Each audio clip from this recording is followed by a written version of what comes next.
Oh, well, thank you so much, Tatiana, for these instructions, just to know how to organize and how to work with this conference today. My name is José Luis Ortega. I cooperate with Common Ground, and it's my pleasure to introduce you and welcome you to the 18th International Conference on New Directions in the Humanities. I welcome you on behalf of Common Ground Research Networks, research part of the University of Illinois in the United States. My role there is exactly, I do not work properly for Common Ground. The only thing that I try to expand Common Ground to Spanish speakers mainly, giving them the opportunity of doing presentations and bringing their researchers to big conferences where they can see big results and where they can share experiences with other colleagues, not only in Spanish, but also in English and also in French and other languages. It's a pity that we cannot be today in Italy, in Venice, with our colleagues there. But due to this global situation, we are forced to meet online. I was talking to Anna, and it is that we hope that we can organize soon a conference in Venice again, and then share experiences with our colleagues from that university. This conference combines plenary sessions, as we all know, via Zoom, and recorded presentations of delegates that Tatiana and Tamara are the persons in charge of making all these things work. The New Directions in the Humanities Research Network was founded in 2003, 17 years ago now, and we have these conferences every year. It was first held at the University of the Aegean on the island of Rhodes in Greece in 2003.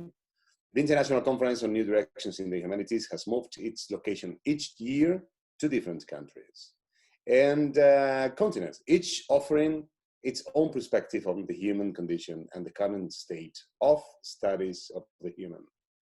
This knowledge community is brought together by a shared commitment to the humanities and a concern for the future.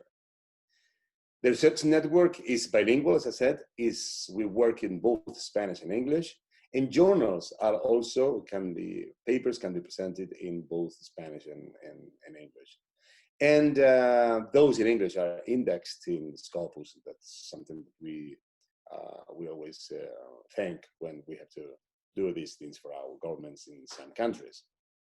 Well, it is the University of Venice in Foscari, the university that welcomes us, that welcomes all of you to this conference that will be running from today to the 3rd of July. Last year we had this conference back in Granada, at the University of Granada. And next year I invite you to come to, and hopefully we can come together and talk to each other and see each other and have a coffee or a glass of wine at the University Complutense of Madrid, where, as I told you, I hope we can meet in person.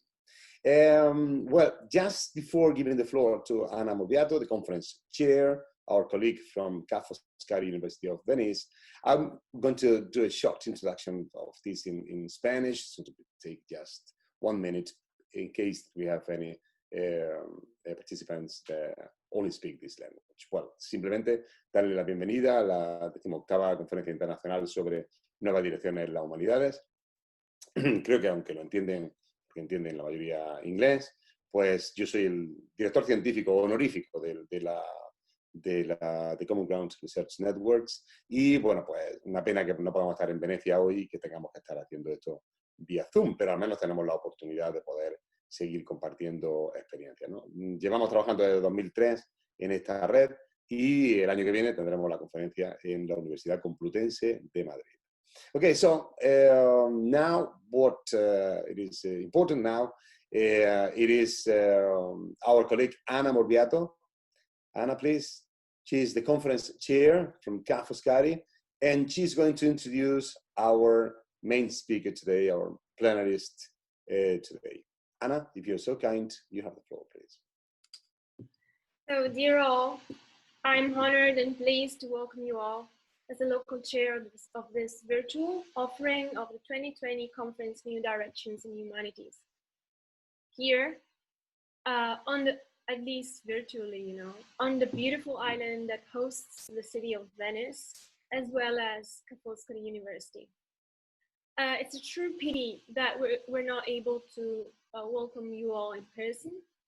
But let me thank the organizers, Common Grounds, and the university who made it possible to hold this conference online.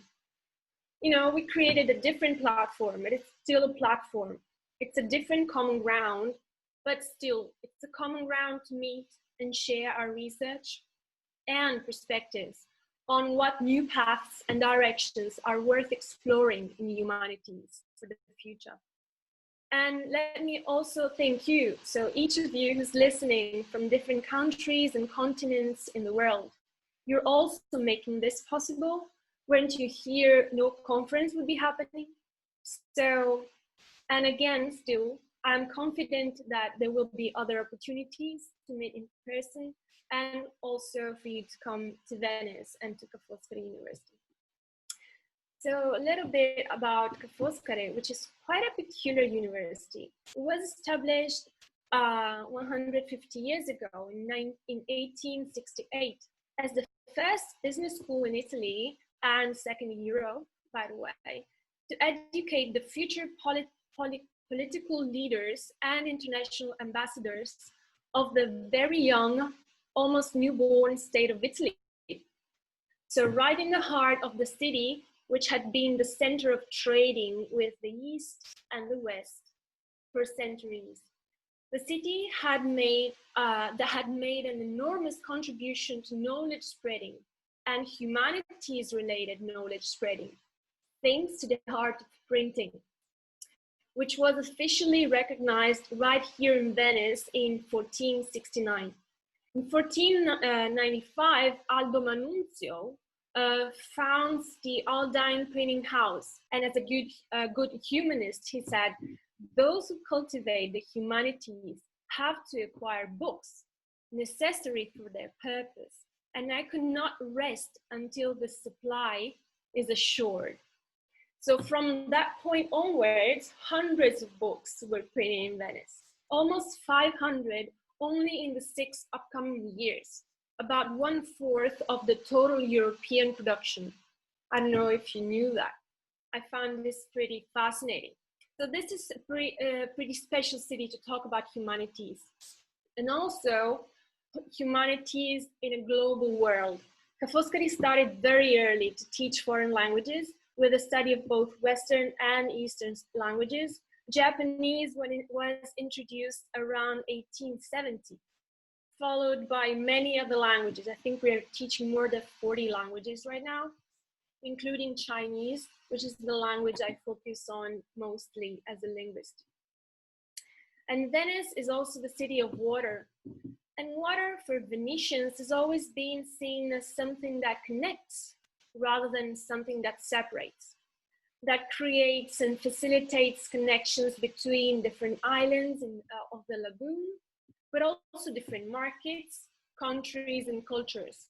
And this leads us to the special focus of this year's conference, namely transcultural humanities in a global world, which to us revolves much around the concept of interconnections and interconnectivity, which may offer a different perspective, different eyes to look at anything we are investigating in our research. So interconnectivity is defined as the state or quality of being connected together. It involves sets of cause and effect interconnections that operate between and within peoples and places. The thing is that it crosses and challenges physical or abstract boundaries as well. And it emphasizes that no object of study can be viewed in isolation, as local events can have global outcomes. You know, the very reason we're not able to meet in person is a good example for this. A virus, right, which may have started locally, it's a medical emergency, but it trespasses national boundaries and is in fact a global issue now that affects us all and has impact not only on our health, but also on economy, society, politics, how we hold conferences, and many other aspects of our lives. And same goes with a lot of other topics and research objects, including environmental issues, migration, language contact, historical events, scientific and technological frontiers, and so on. So while interconnectivity is always taking place in human history, we now live in times of unprecedented, fast-paced networks and connections. So the special focus of the 2020 International Conference on New Directions in Humanities seeks to explore the transcultural dimension of internet connectivity in all aspects of humanities. It invites us to look at whatever we're researching on with wider eyes, to read reality and data. Let us all remember the etymology. So I'm a linguist, so I'm fond of etymology and linguistic things. So let us remember the etymology of the word intelligent. It comes from Latin, intellego. Intra, which means within and among. And leggere, which means to read. So I think that a good invitation for us all can be to look at reality by reading between its lines, highlighting connections and cause-effect relationships that others maybe hardly see.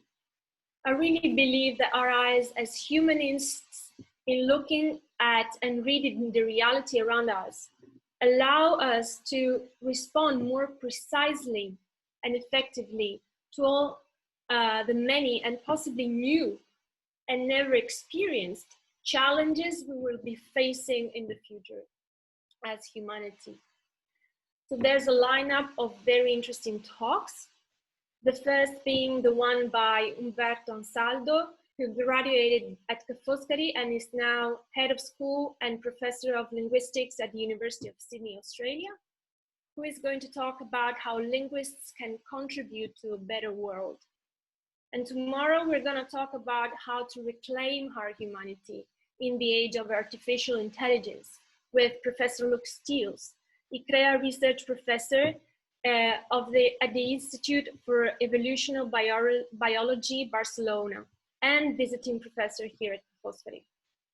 And also about environment and environmental humanities with Professor Shaul Bassi, with his talk on Venice, and on how we can re-image the city in times of crisis. While Friday is the turn of Professor Asun Lopez Varela, who will be talking about transcontinental experiences of the Eurasian Foundation.